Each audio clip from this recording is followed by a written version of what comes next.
Assalamualaikum warahmatullahi ta'ala wabarakatuh. Bukti bahwa Al-Quran memang dari Allah subhanahu wa ta'ala. Jika orang bertanya kepadamu, apa buktinya bahwa Al-Quran itu memang dari Allah subhanahu wa ta'ala, pencipta jagat raya ini, dan bukan sekedar karangan Muhammad sallallahu alaihi wasallam, maka dengan tersenyum ramah jawablah, insyaallah saya akan jawab secara ilmiah. Semoga Anda pun memikirkan jawaban saya ini dengan pikiran yang jernih, tanpa dipengaruhi subjektivitas dan fanatisme kelompok.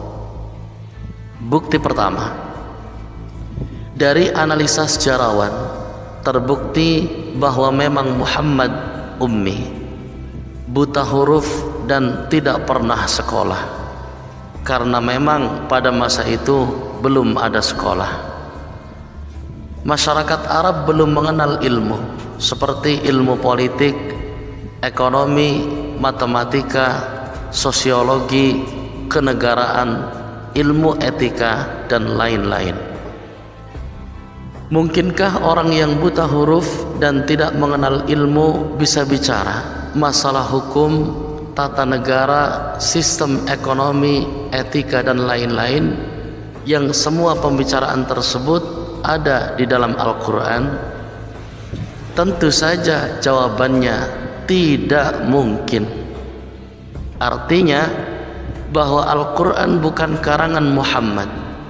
Tidak mungkin menurut akal sehat orang buta huruf yang tidak mengenal ilmu sama sekali bisa bicara hukum, kenegaraan, undang-undang, kemasyarakatan, akhlak, sosiologi, dan ratusan kalimah-kalimah bijak secara spontan dengan bahasa yang memukau para ahli bahasa Arab.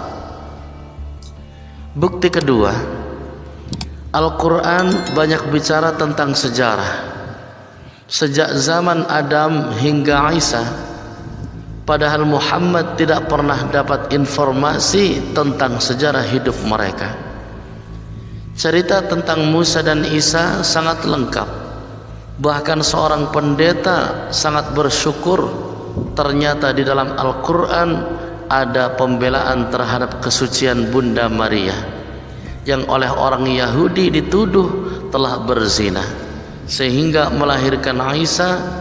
Dari mana Muhammad dapat cerita seluruh kisah para nabi tersebut, padahal di Mekah dan Madinah hampir-hampir tidak ada orang Kristen? Jelas akal sehat kita akan menolak jika dikatakan Al-Quran karangan Muhammad sallallahu alaihi wasallam. Begitu juga cerita tentang Musa alaihi salam sangat lengkap, padahal orang Yahudi tidak ada yang mengajarkan Taurat kepada Nabi yang tinggal di Mekah. Bahkan di Mekah hampir-hampir tidak ada orang Yahudi. Bukti ketiga, dulu ada seorang pelaut Eropa. Kebetulan di atas kepalanya ada Al-Quran terjemah. Sekedar mengisi kekosongan selama dalam pelayaran, beliau iseng membaca-baca Al-Quran terjemahan tersebut. Beliau sangat terpesona dengan pembicaraan Al-Quran tentang lautan, badai, dan starvation yang terkait. Bahasanya pun sangat dalam dan puitis. Ketika beliau berlabuh di India, dia bertanya-tanya kepada muslim di sana tentang Muhammad dari muslim India tersebut. Dia memperoleh keterangan bahwa Muhammad hidup di tengah gurun pasir dan tidak pernah melihat lautan. Maka dia sangat yakin bahwa mustahil Al-Quran karangan Muhammad yang bisa dengan sangat indah melukiskan lautan, padahal beliau tidak pernah melihat laut. Sehingga ia pun segera memutuskan masuk Islam. Bukti keempat, di dalam surah Al-Furqan ayat 53, Allah subhanahu wa ta'ala berfirman, Dan dialah Allah yang membiarkan dua laut yang mengalir berdampingan, yang satu tawar dan segar, yang lainnya asin dan pahit. Dan Dia jadikan di antara keduanya dinding dan batas yang tidak tembus. Haha, dari mana Muhammad lelaki gurun pasir itu tahu, padahal beliau tidak mengerti sedikit pun tentang lautan. Dan bahkan dua laut yang beda rasa dan warna itu pada masa hidup beliau belum ditemukan orang. Jadi sekali lagi, tidak mungkin Al-Quran tersebut karangan Muhammad sallallahu alaihi wasallam. Bukti kelima, pada masa Muhammad hidup ada dua negara imperium, yaitu Imperium Romawi dan Persia. Dua imperium ini sering berperang ketika di masa hidup beliau. Persia berhasil mengalahkan Romawi. Hal ini membuat masyarakat musyrik Mekah menjadi gembira karena orang Persia juga penyembah berhala. Sebaliknya, orang Islam bersedih karena Romawi menganut agama Nasrani yang seakar dengan Islam. Kemudian turun ayat menghibur orang Islam. Surah Ar-Rum ayat 2, 3 dan 4 menjelaskan bahwa beberapa tahun lagi akan kembali terjadi peperangan, dan peperangan tersebut akan dimenangkan oleh Romawi, sehingga umat Islam yang pro Romawi pun menjadi gembira. Ayat ini pun ditertawai oleh kaum musyrik Quraisy, dianggap sebagai bualan. Muhammad saja karena waktu itu Romawi terlihat sudah sangat lemah. Maka Abu Bakar menantang orang musyrik untuk bertaruh dengan taruhan belasan ekor unta. Tantangan diterima oleh musyrik Quraisy, dan 7 tahun kemudian apa yang diramalkan Al-Quran pun terjadi. Romawi kembali perang dengan Persia, dan peperangan dimenangkan orang Romawi. Jika Al-Quran bukan dari Allah dan hanya sekedar karangan Muhammad, tentu saja beliau tidak akan bisa meramal sesuatu yang akan terjadi di masa depan. Bukti keenam, seluruh ahli bahasa dan ahli syair dari kalangan musyrik Quraisy mengakui secara jujur bahwa kalimat-kalimat Al-Quran sangat tinggi kandungannya, sangat indah susunan kata-katanya, dan sangat memukau. Tidak ada sebelumnya kalimat-kalimat cerita, nasihat, dan kalimat berita yang ditulis manusia yang sebagus Al-Quran. Sampai-sampai orang Quraisy pun menjuluki Muhammad sebagai tukang sihir, yang kata-katanya bisa memukau semua orang. Dan bukti yang lebih mencengangkan lagi dari jutaan kitab yang pernah ada di dunia ini, hanya Al-Quranlah satu-satunya kitab yang bisa dihafal secara pas, kata demi kata, oleh jutaan orang.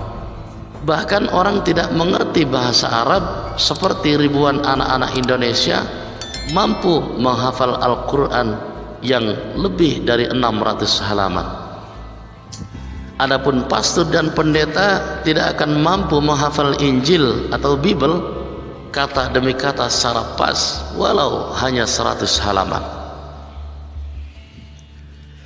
Hal ini menunjukkan bahwa Allah sebagai yang menurunkan Al-Quran telah mengatur sedemikian rupa sehingga memudahkan bagi semua orang untuk menghafalnya.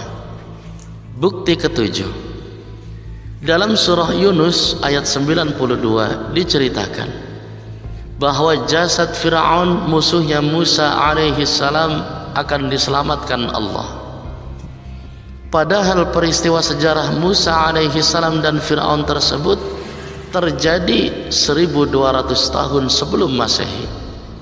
Pada awal abad ke-19 tahun 1896, seorang ahli purbakala, Loret, menemukan di lembah raja-raja Luxor Mesir satu mumi yang dari data-data sejarah terbukti bahwa ia adalah Fir'aun yang bernama Maniplah.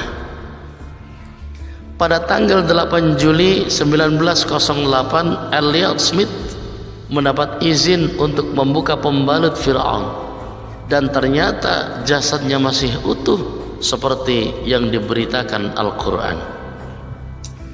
Nah, mungkinkah Muhammad yang buta huruf tersebut bisa mengetahui hal tersebut, padahal di dalam Taurat dan Injil pun tidak ada diceritakan?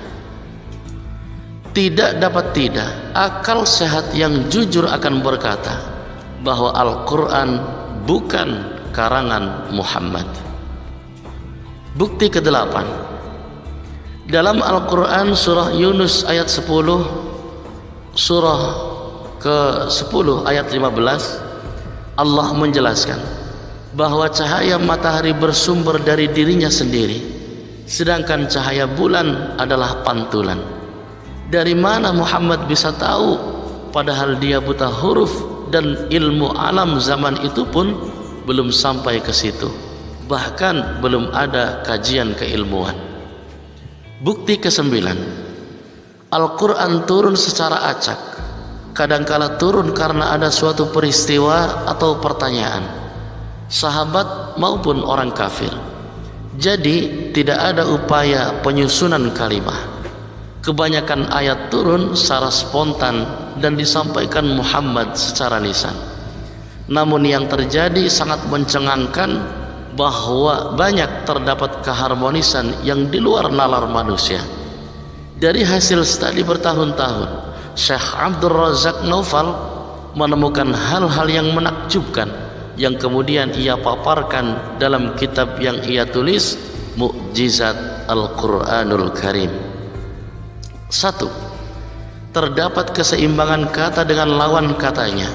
Al-Haya hidup dan Al-Maut mati disebut sama-sama 145 kali.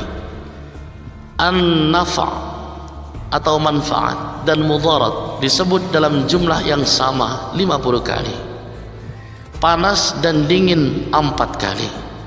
Kebaikan dan keburukan 167 kali. Kufur dan iman dalam bentuk kata indefinite masing-masing 17 kali, dan lain-lain. 2. Kata hari dalam bentuk tunggal sejumlah 365 atau jumlah 1 tahun. Kata hari dalam bentuk jama berjumlah 30 kali, penyebutan angka 1 bulan. Kata yang berarti bulan hanya disebut 12 kali, menunjukkan jumlah setahun dan lain-lain. Apakah semua ini kebetulan dan sangat banyak bukti lainnya? Mudah-mudahan dengan keterangan sederhana ini bisa meningkatkan kualitas iman kita dari haqqul yakin menjadi ainul yakin, keyakinan yang sudah terbukti dan tidak bisa dibantah. Dan dengan Anda membagikan ilmu yang sangat penting ini untuk diketahui banyak orang, Anda pun terhitung telah melakukan amal jariah yang sangat penting dalam urusan syiar Islam. Barakallahu li wa lakum. Wassalamu alaikum warahmatullahi wabarakatuh.